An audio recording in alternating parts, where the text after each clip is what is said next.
The Center for Democracy and Economic Development Initiative, CDEDI, has called on government to act in a manner that cares about the welfare of 60 million, or 60, I beg your pardon, Malawian women enslaved in Oman in the Middle East, and 6 others whose whereabouts have remained unknown for the past 6 months. CDEDI Executive Director Sylvester Namiwa said in a statement that the calls are coming after noting with dismay that in the past 7 months, government has not shown seriousness in dealing with the matter. Namiwa, however, warned that as a matter of urgency, failure by the president to make available the required funds within the next 7 days will mean that leadership has failed to help the stranded citizens, and CDEDI will be forced to knock on the doors of the international community for its intervention. We're now joined in the news by the Executive Director, Center for Democracy and Economic Development Initiative, CDEDI, Capital City, Lilongwe, Sylvester Namiwa. Thank you very much for joining us.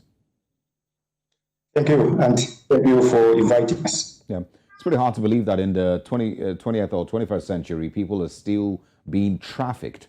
And this is not the first time we've heard of women being trafficked to Oman for domestic jobs. Many of them eventually get in there and being abused. What can you tell us of the latest 60 Malawians who are said to be enslaved in that country?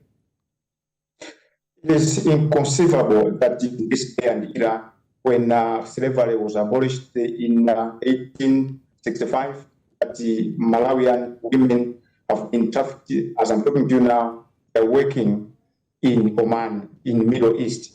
You know, in Oman, there is a system known as kafara, where people are taken, especially in Africa and parts of Asia, to work more or less like slaves. Now, here it all begins with a promise of a well-paying job because of the high levels of unemployment among our young people. Especially young women are falling prey to this. Now, after getting a promise of a well-paying job, they liaise with agents. They do everything, including paying for their air tickets and the associated issues with their air travel, including permits and the police clearance. Now, after starting off, trouble begins immediately in the capital of Oman, where they lose touch with their local agents, and immediately they arrive at Moscow, that's the capital of Oman. They are handed over to strangers, in this case, their masters. They have their travel documents confiscated. They lose their permits right away. From the airport, they travel and they start working immediately. And just imagine someone looking after a family that has over 40 members and taking care of a building, a two-story building, clearing inside, clearing outside, doing laundry for almost 20 to 40 people that are living in that house. Yeah. They are literally surviving on water and a few slices of bread. When they are sick, they are forced to continue working. They don't have access to medical care. And they, because of the long working hour, because of the magnitude of the work they have to do a day, they have maybe 2 to 3 hours of rest. Yeah. And they don't even rest. Yeah, apologies, but because in the interest of time, we need to do as much as we can with the time that we have. But I think you've painted, a pretty, very, very gruesome picture of, what this looks like or what they have to deal with. But I want to talk about the response from the government. How big of this is a problem in Malawi? And of course, what's the response from the government, if any? If there's none, then what are your agencies or agencies like yours being able to do and achieve? We would like to take this as a crisis, an emergency. And ironically, government has got a special funding known as unforeseeable budgetary allocation that are supposed to cater for issues like this. You may recall, and Malawians may recall, that when at the height of the xenophobia attacks in South Africa, the government sent buses to ferry our people back. Now, 7 months down the line, when this issue came to light, it's surprising that government has been dragging feet.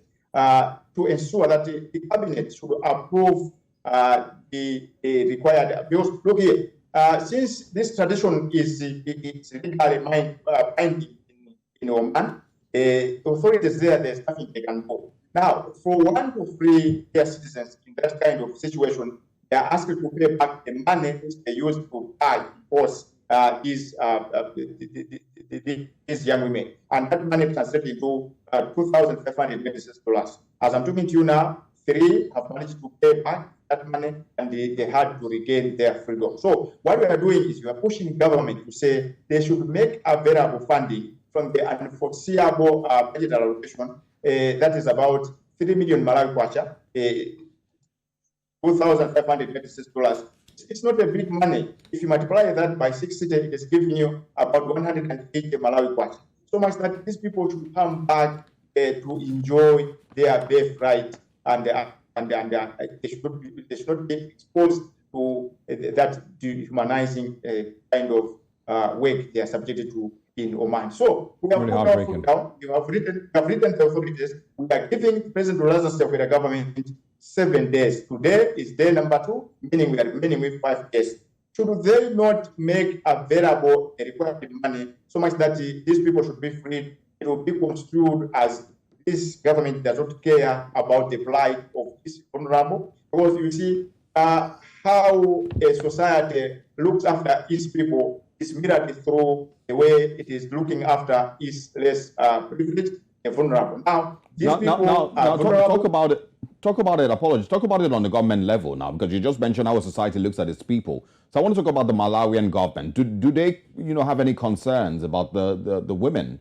Do they seem to be interested at all in these issues? And of course, the government of Oman also. Do they seem to be making any moves to end this level of trafficking that is happening in their country? The government of Oman has nothing they can do. By the way, these people are not in the hands of ordinary people. They are in the hands of powerful people. And from what we have gathered in Oman, your powerfulness and strength is measured in the number of slaves you have, meaning that they find the pleasure and the prestige to have these people. So there's nothing the Oman government can do. Suffice to say that the Malawi government sent a delegation in October, but since October up to this hour, they are behaving as if it is business as usual, as if those people, they are enjoying life when actually they are literally struggling. Talking to authorities recently, I spoke with the former Minister of Labor. It's the same usual story that we are doing something, but mind you, these are the people that are facing death each and every hour. You can imagine someone telling you that I'm about to knock off, but what is awaiting me is a line of men to literally rape you. So such kind of steering message should have moved here. It's a really sickening situation. The government to act. So this is why we are telling you that should they not make available the resources in the next 5 days, we'll take it upon ourselves, and let me seize this opportunity through Central TV to make an appeal. This is not a Malawian issue, it is an African issue. Let's go in hand and address this. We'll take a begging bow and knock on the doors of the All right, Mr. Namiwa, we of course would have to leave it here.